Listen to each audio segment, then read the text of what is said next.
Добрый вечер, уважаемые подписчики. Видите, красивая картина. Горит огонь, камин. Я вот сижу у камина, постаралась сделать все дела к вечеру. Освободилась. Тут меня угостили фруктами, сын купил виноград, бананы, мандарины, яблоки, шоколад. Ну и после трудового дня сижу у камина, отдыхаю. Что я вам хотела сказать о камине, о пользе камина как альтернатива теплоносителя. Многие говорят, ну это, как говорится, удел для богатых.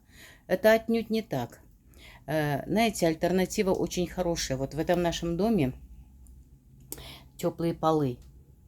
Теплые полы, раньше носителем была вода, а воду согревало электричество. Ну, в связи с тем, что у нас такое положение с энергетикой в стране не очень-то приятное, нам урезали потребление электроэнергии. И теперь, когда мы хотим обогреться теплым полом, у нас выбивают счетчики, поставили умные счетчики. Поэтому буквально где-то полгода, как нам провели газ, и мы, конечно, кайфуем. Удовольствие, конечно, дорогое, но газ согревает воду, теплый пол работает, все хорошо. Но альтернатива, когда не было газа, а газ буквально только несколько месяцев, как у нас, функционирует, когда нам отключали свет зимой, когда летели подстанции, горели зимой, приходилось вот так просто разводить огонь. Дров, дай бог, много, потому что живем в частном секторе, заготовок очень много. Можно также подтапливать не обязательно каминный уголь, он очень довольно дорогой. Можно применять здесь дрова, растапливать дровами, сверху вот так выставить, да, дрова выставить, и можно 1-2, больших, угля поставить сверху. Будет очень тепло.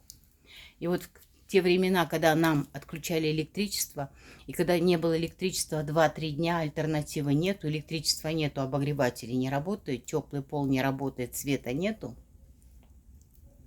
камин у нас работал на ура. Вот, кстати, здесь можно запечь картошку, я пробовала. Поджарить мясо можно.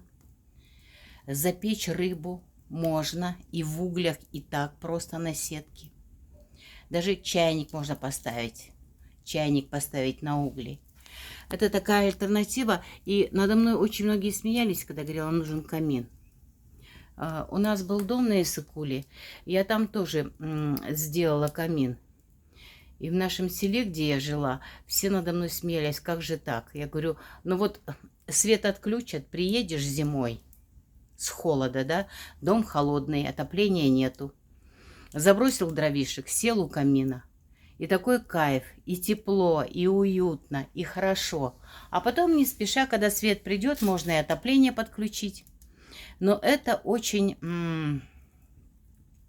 такое приятное изобретение. Вот просто зимой, когда вокруг снег, темно, горят фонари, идет снег, ты сидишь у камина, пьешь горячий чай или рюмочку какого-нибудь хорошего вина, шампанского. Кто что хочет. Даже шашлыки я пробовала делать. Тоже делается. Поэтому это хорошая альтернатива, конечно, удовольствие не из дешевых, но тем не менее.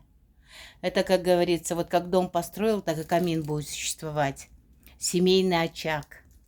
И чтоб в нашем очаге и в вашем очаге никогда не гас огонь. Огонь – это символ удачи в доме. Посмотрите, какой класс. Поэтому, если будете строить дом, советую вам, обязательно постройте камин. Для души, для комфорта и для разных форс-мажорных ситуаций. Ну ладно, пока-пока. Уважаемые подписчики, я надеюсь, вы будете подписываться. Но это будут разные многие темы, различные, потому что зима только начинается, зимние вечера. Я думаю, у камина я буду с вами общаться на многие темы. Тем очень много. По поводу здоровья, по поводу жизни, особенно за жизнь женщин. Женщины, не унывайте. У нас с вами еще очень много общения. Я сама врач по профессии. И я могу выводить из стресса женщин, подсказать, как это делать. Так что давайте не будем унывать. Все будет хорошо. Все зависит от того, как говорят, как поплывет корабль, как его назовешь, так он и поплывет. Нельзя унывать. Вперед.